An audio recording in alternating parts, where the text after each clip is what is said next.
People are telling us that they do feel it's time to choose, and the number one issue on which they're going to choose, jobs in America. And we would like to hear from all of you in this opening round.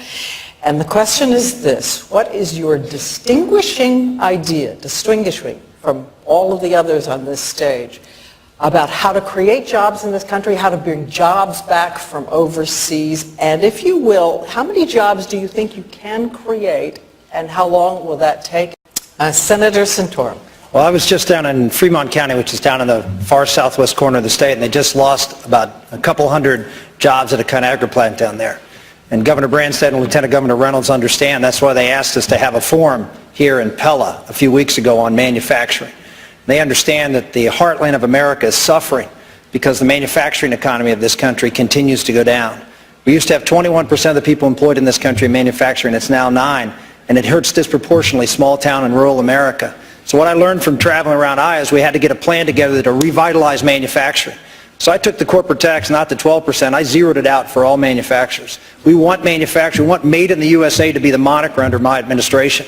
We want to put a platform together that's going to repeal regulations that are crushing our manufacturers and businesses. I'll repeal. One thing a president can do, he can't pass a law, but he can repeal regulations. And Barack Obama has given us a bevy of regulations that need to be repealed, starting with a lot of our energy regulations that are driving up our energy costs. That's another part of the plan, is to make sure we have lower electricity rates, that we have oil and gas drilling going on here so manufacturing can afford to be here. You put together that plan, we will get not only revitalize the economy, we'll take care of an area of this country that has suffered in recent times, and that's rural and small town America. I just want to point out, I think Governor Romney is the only one who actually gave a 4-year first term number, which was, again, 11.5 million jobs. Wondered if anyone else wanted to come in with a 4-year first term promise to the American people. I'm not going to make a promise, because I don't believe the government can sit there and from the top down dictate how many jobs they're going to. What we can do is we can create an atmosphere for businesses to thrive, and we know what that means. Less regulation,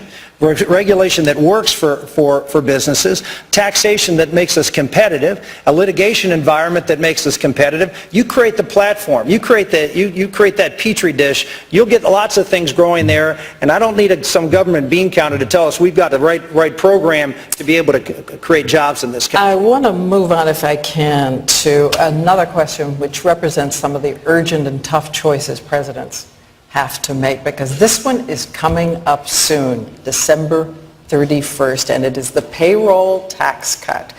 And as we know, the payroll tax cut, which funds the Social Security fund in this country, is part of the argument, part of the debate, part of the consideration about the economy in this country right now. And by some estimates, if this tax cut expires on December 31st, it could add as much as $1,000 to the tax burden of American working families. Yeah, you're the only one. What is your position on this? Is there a Social Security trust fund or not? And is the Social Security system going to be funded by payroll taxes or not? And the President of the United States runs around and talks about how Republicans don't care about Social Security and how they're going to rip apart the Social Security system, and he's the one defunding the Social Security system. We're either going to have a serious debate of how to fix Social Security, and we're not going to do it by taking resources away from Social Security to pay benefits. So I'm all for tax cuts. I welcome the President to sit down with Republicans in Congress to work on a tax cut that's going to create growth in the economy.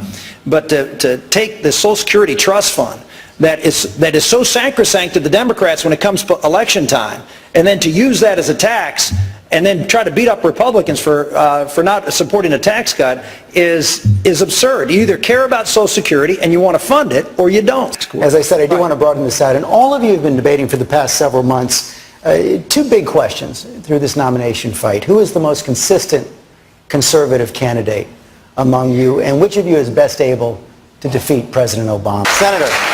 This is not about what you say at a debate or what you say in a campaign when you're talking to audiences that you want to get, that you know what they want to hear. Back in 1994, Newt, I was running for the United States Senate, and I did not support an individual mandate, and I was a conservative. I supported something called medical savings accounts that I drafted with John Kasich when I was in the House, because I believe in bottom-up solving the problems in America, not top-down government solutions. That's what I learned. I actually learned some of it in listening to some of your GOPAC tapes. But you strayed on that issue, as you have on others. The record is important. What the question was about a consistent conservative. Well, you can't talk about whether someone's consistent unless you look at their record. And I would agree with Michelle. I mean, I think Michelle has been consistent as a consistent conservative. But she's been fighting and losing. I fought and won. I was in the United States Senate, and I fought and passed welfare reform. I was the principal author when I was in the United States House and managed the bill on the floor of the United States Senate. I was the leader on pro-life issues and pro-family issues, and I fought those issues and endured tough debates and won. I went out and fought on national security issues, conservative things like putting sanctions on Iran.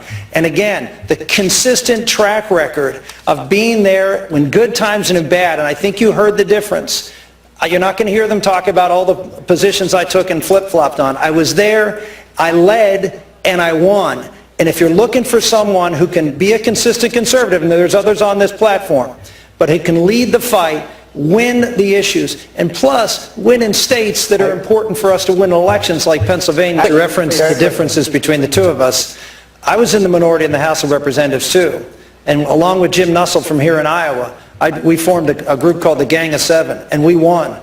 We exposed the House banking scandal. We overturned a huge scandal. We eventually sent the chairman of the Ways and Means Committee, Dan Rostenkowski, ended up in jail because we didn't just fight, but we fight and we figured out a way to win even in the minority. And we want to get to another issue that you all have talked about extensively in this campaign, and that is values, family, and faith. Senator Santorum, you were on This Week last Sunday, and you summed up your position as character counts. You said this is relevant as well. I think character issues do count, and I think all of your record, personal as well as political record, is there for the public to look at. I would not say it's a disqualifier. I wouldn't go that far. I think people make mistakes, and you are held accountable to those mistakes, and the public will listen to the circumstances and make their decision. But certainly it's a factor, and it should be a factor. You're electing a leader. You're electing someone that trust is everything. And particularly in this election, the people of Iowa, I hear this all the time. Who can we trust? And I go out and talk about my record. I talk about the fact that I've been married 21 years and have 7 children. I talk about the fact that I have a record that's consistent in conservative politics. I talk about my past. I think that's important, and for the people to go and determine whether they're trustworthy enough to earn their support. Senator Santorum, let me put to you George's question. Who's got the better of the argument? Well, I think you have to speak the truth, but you have to do so with prudence. I mean, it's a combination. I sat there and I listened to both of them. I thought they both made excellent points, but we're in a real life situation. This isn't an academic exercise. We have an ally, and the policy of this country should be to stand shoulder to shoulder with our ally. And we didn't have an ally in the Soviet Union. The only allies we had were sitting in gulags, and they desperately needed to hear the truth. And Ronald Reagan provided that truth. So here we have the truth with prudence. Would that be saying that Palestinians are invented or not? If I can finish my comment, I'll get to that, George. That we have an ally here that we have to work closely with. And I think Mitt's point was the correct one. We need to be working with the Israelis to find out, you know what, is this a wise thing for us to do, to step forward and to engage this issue? Maybe it is. My guess is, at this point in time, it's not. Not that we shouldn't tell the truth, but we should be talking to our allies. It's their fight. We are to be their ally. We're to be supporting them. And I've been out here very publicly that the Israelis have the right to determine what happens in their land. And all of Israel, including the, quote, West Bank, is Israeli land. And we need to work with them as to the solution that works best for our allies. Many of us are forced to make cuts to continue necessities such as mortgage payments, groceries, transportation to work, and health care. And then the question continues. They want to know, when is the last time you had a personal financial strain that forced you not only to give up a luxury, but also to cut back on necessity? And what were the consequences you faced? This is from Andrew in Texas. I can say that I grew up in a very modest home and was very blessed to have all my basic needs met. and one of the most basic needs and the most important one that I've learned was that I was blessed to have a mother and a father. That was the most important gift that I was given, that I had two parents who were together, who loved me, who supported me, and made me feel safe, and made the little things that no one would consider luxuries today feel like luxuries, because I had that sense of security. Unfortunately, in America, we see the family continuing to break down, and with that, the economic status of those families. Single-parent households in America now have poverty levels approaching 40%. So you not only have the lack of security and stability in so many cases because moms are doing heroic work trying to hold things together, but it's hard. And so what we can do as a federal government, we can do more importantly as a leader of this country, is to try to promote this institution of marriage, try to promote the family, and try to nurture this environment that we have to make sure that families are elevated and supported, and fathers and mothers are there to take care of their families and be there for their children. That's the most important luxury, is a mom and a dad. Tell us the one thing you've learned from someone else, one of your challengers on stage, Senator Santorum. Well, I'll go back to the comment I made earlier. When I was first running for office, Newt Gingrich was the guy whose tapes I listened to as a young man, and trying to, at 30 years old, deciding to run for Congress. He laid out a vision for conservative governance that I adopted and ran with in a very, very tough congressional district outside of suburban Pittsburgh, so tough that no one gave me a chance of winning it. In fact, election night, the Wall Street Journal called the Republican National Committee to find out the name of the guy that won, and they didn't even know my name at the RNC. That's a true story, and you don't get a lot of true stories, but that's a true story. And so, I came out of the blue as a conservative.